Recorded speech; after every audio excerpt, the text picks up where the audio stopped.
ఆగిపోయింది అంటున్నా నేను. ఇన్వెస్టిగేషన్ జరుగుతలేదు. నేను నీకు ఒక ఉత్తరం రాసిస్తాను, పోయి సుప్రీంకోర్టు ఉత్తరం వేసిరా. మీరే వేయాలి కదన్నా, రాసి నేను రాసేది.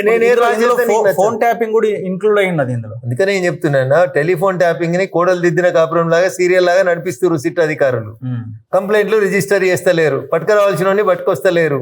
సింపుల్ స్టేట్మెంట్ చెప్పిండు ప్రభాకర్ రావు అమెరికా నుంచి. ఒక అధికారి ఎస్ఐబి నుంచో రాష్ట్ర ప్రభుత్వం నుంచో ఒక ఎస్ఐబి అధికారి ప్రభాకర్ రావు గారికి అమెరికాలో ఉన్నప్పుడు ఫోన్ చేస్తే, సార్ మీరు టెలిఫోన్ ట్యాపింగ్ పాల్పడ్డారు, మీరు భారతదేశానికి రావాలి అని అడిగితే, నేను చెప్తలేనన్ను, ఇది నా సొంత కవిత్వం కాదు, ప్రభుత్వానికి బాగా అవుతున్నటువంటి పత్రిక బ్యానర్లో రాసిన వార్త. ఏమని, ఎందుకు ఫోన్ చేసినావు అని అడిగిండంట. ఎవరు చెప్తే ఫోన్ చేసినావు అని అడిగిండంట. ఇప్పుడు ఉన్నటువంటి ప్రభుత్వం చెప్తే నేను ఫోన్ చేసిన అని ఇటువైపు ఉన్నటువంటి అధికారి చెప్పిండంట. ఇది ఇందాక నువ్వు శిల్క జోషి అని చెప్పినట్టు వాళ్ళు పేపర్లో రాసిరు. అప్పుడు ప్రభాకర్ రావు గారు చెప్పిరట, నువ్వు ఎవరు చెప్తే నాకు ఫోన్ చేసినావో అప్పుడు ఎవరు అధికారంలో ఉన్నారో వాళ్ళు చెప్తే నేను ఆ పని చేసిన తప్ప నాకు ఇంకెంతకంటే ఎక్కువైంది తెలియదు అన్నాడు. ఇంత మంచిగా చెప్పినాక చెప్పినోడిని తెచ్చి లోపలేసేందుకు ఇంకేముంది? అన్నేళ్ళు కేసీఆర్ దిక్కే చూపిస్తున్నాయి. ముఖ్యమంత్రి తప్పు చేయించిండు, ముఖ్యమంత్రి ట్యాపింగ్ చేయించిండు అని చెప్తున్నాయి. ఇంత చెప్పినాక కూడా కాంగ్రెస్ వాళ్ళకి ఇంత లేట్ ఎందుకు చెప్తుర్రే? అంటే ఆయన ఫామ్ హౌస్ జైలుకి అంతకు మించిన పెద్ద శిక్ష ఏముంది అంటుండగా రేవంత్ రెడ్డి. అంటే ఇది కాంగ్రెస్ టీఆర్ఎస్ ములాఖత్ రాజకీయాలకి పరాకాష్ట. మరి దానికి ఇంకేముంది? కేటీఆర్ని కూడా ఫామ్ హౌస్లో ఉంచు, హరీష్ రావుని కూడా ఫామ్ హౌస్లో ఉంచు, అందరు జైల్లో ఉన్నారని ఫీల్గా. నువ్వు చెర్లపల్లిలో ఉన్నప్పుడు గట్లే ఉన్నావా అనేది ఒకసారి ఆలోచించుకో. అది ఆయన ఇష్టం కదా, దానికి మనం అంతకంటే ఎక్కువ ఏం చెప్తాం. So phone tapping case movement correct గానే వెళ్తుందని మీకు అనిపిస్తలేదు? 100% తప్పు వేలబోతుంది. టెలిఫోన్ ట్యాపింగ్ జరిగింది అనేది వాస్తవం. పిసిసి అధ్యక్షుని హోదాలో రేవంత్ రెడ్డి కూడా నా ఫోన్ ట్యాప్ అయిందని చెప్పిన మాట వాస్తవం. ఇవాళ అదే రేవంత్ రెడ్డి మాట మార్చి నా ఫోన్ ట్యాపింగ్ అయింటే నాకు నోటీసులు ఇద్దరు కదా అని చెప్పినప్పుడే ఇంకేముందన్న ట్యాపింగ్ కేసు.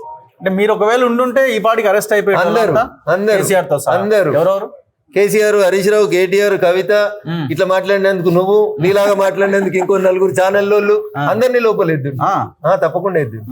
ప్రజలు అధికారం ఇచ్చిన రోజు తప్పకుండా వేస్తారు. ఇప్పుడు ఇది ములాఖతులో భాగంగా వేయట్లేదని అంటారా? అంటే లోకల్ పార్టీ వాళ్ళకి ములాఖతు లేనట్టుంది, కానీ ఢిల్లీ వాళ్ళకి ఏదో ములాఖతు ఉన్నట్టు కనబడుతుంది. ఎవరికి? కేసీఆర్ కి, ఢిల్లీ కాంగ్రెస్ పెద్దలకి.